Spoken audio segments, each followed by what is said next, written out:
Hi guys, I'm so sorry I'm not able to be with you live this evening, and I just want to send solidarity to all of those taking part and to thank all of those involved with organising this incredibly important event this evening.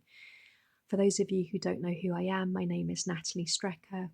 I'm a human and social rights campaigner based on the island of Jersey and the Channel Islands. I'm also the co-founder of Jersey Palestine Solidarity Campaign and served as a human rights monitor in El Hilal, Hebron in Palestine in 2018 during the period the Golani Brigade was stationed there. I am also the first person in the history of Jersey to be prosecuted under so-called counter-terrorism legislation and face a 10-day trial that will commence on the 24th of November.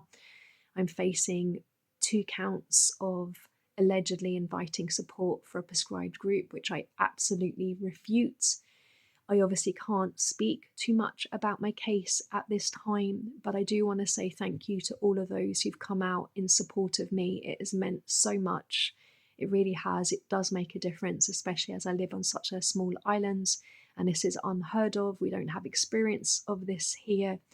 And would ask that you continue to support me in a way that you can, and indeed all of those who are undergoing similar witch trials at this time, because that's what they are. They are witch trials.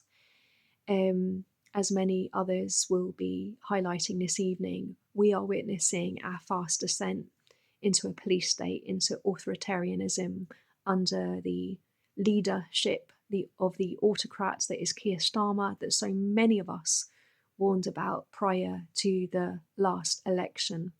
We are witnessing the weaponization of, as I said, so-called counter-terrorism legislation in an attempt to criminalize and destroy people's lives, people for having a conscience, people taking part in non-violent protest, other people just for holding a belief, an opinion, a view, having a thought that they've shared that's in opposition to genocide.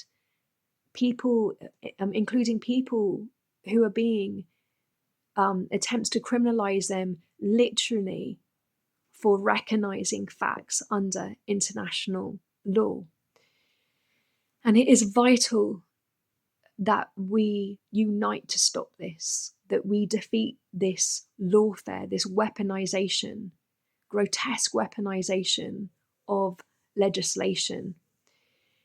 I think it is important that we help people in our community to recognize that this isn't the thin end of the wedge. It is the fat middle part of the wedge.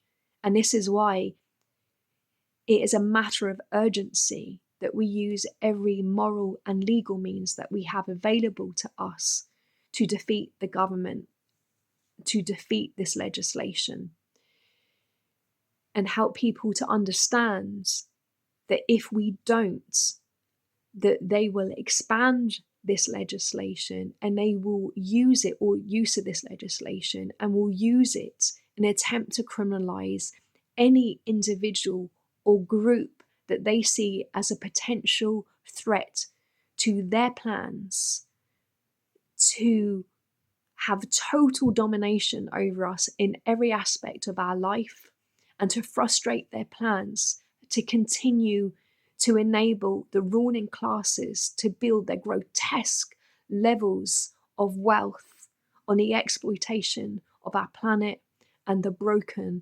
bodies and minds and communities of people. We must not allow this to stand. And as I said, we use every legal and moral means available to us to defeat them.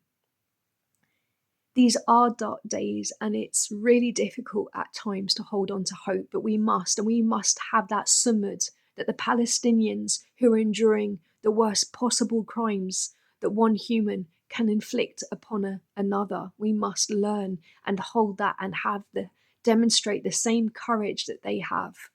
And as I say that, I guess one of the contributions I want to make for this evening is just to remind people that courage is the response to fear. It is not the absence of it.